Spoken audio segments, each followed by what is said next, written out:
Next concept है algebra of events.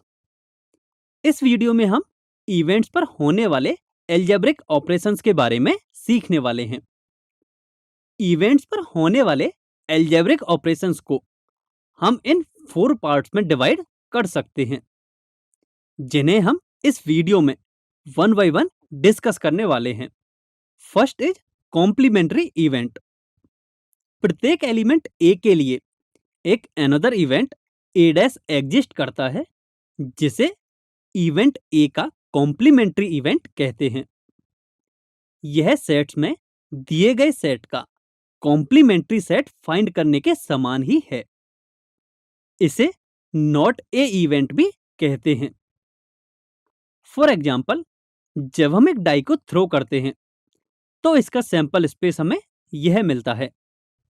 अब माना एक इवेंट ए इस प्रकार है कि डाई पर नंबर 5 या 6 आए, तब इसका कॉम्प्लीमेंट्री इवेंट अर्थात ए डैश इस प्रकार होगा कि डाई पर 1, 2, 3 एंड 4 में से कोई एक नंबर आए। यहां इवेंट ए सेट ऑफ 5, 6 के इक्वल होगा and A dash set of 1, 2, 3 and 4 के इक्वल होगा। कॉम्प्लीमेंट्री इवेंट को मैथमेटिकली हम कुछ इस प्रकार लिखते हैं कि सैंपल स्पेस के उन सभी एलिमेंट्स का सेट जो इवेंट ए के एलिमेंट्स नहीं हैं, जो कि s माइनस ए के इक्वल होगा। अलजेब्रा ऑफ इवेंट्स का सेकेंड टाइप है द इवेंट ए और बी। सेट्स में हम पढ़ चुके हैं कि और का मीनिंग यूनियन होता है, जो कि उन सभी एलिमेंट्स के सेट के इक्वल होता है जो या तो सेट ए में प्रेजेंट हो या फिर सेट बी में, या दोनों सेट ए एंड बी में प्रेजेंट हो।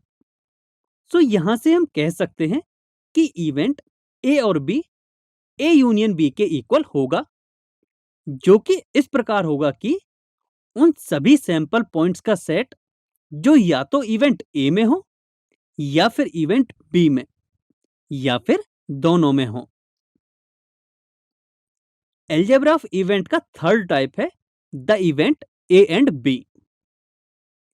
सेट्स में हमने पढ़ा था कि एंड का मीनिंग होता है इंटरसेक्शन, जो कि उन सभी एलिमेंट्स के सेट के इक्वल होता है जो दोनों sets set A and set B में प्रेजेंट हों। सो यहां से हम कह सकते हैं कि event A and B A intersection B के इक्वल होगा, जो कि इस प्रकार होगा कि उन सभी सैंपल पॉइंट्स का सेट जो दोनों इवेंट्स ए एंड बी में हैं। अलजेब्रा ऑफ इवेंट्स का fourth type the event A but not B है। सेट्स में हम पढ़ चुके हैं कि सेट ए माइनस बी उन सभी एलिमेंट्स के सेट के इक्वल होता है जो सेट ए में प्रेजेंट है परंतु सेट बी में नहीं। अर्थात सेट ए के एलिमेंट्स में सेट बी के एलिमेंट्स हटाने पर प्राप्त सेट ए माइनस बी के इक्वल होता है। तो यहां से हम कह सकते हैं कि event A but not B is equal to A minus B, जिसे हम ए इंटरसेक्शन बी डैश भी लिख सकते हैं, जो कि इस प्रकार होगा कि उन सभी सैंपल पॉइंट्स का सेट जो event A and complementary of B दोनों में प्रेजेंट है। इसे हम इस प्रकार भी समझ सकते हैं कि इवेंट ए के एलिमेंट्स में से इवेंट बी के एलिमेंट्स हटाने पर हमें event A but not B के सभी एलिमेंट्स मिल जाएंगे। आई होप आप सभी को इवेंट्स पर होने वाले अलजेब्रिक ऑपरेशंस अच्छी तरह से समझ में आ गए होंगे।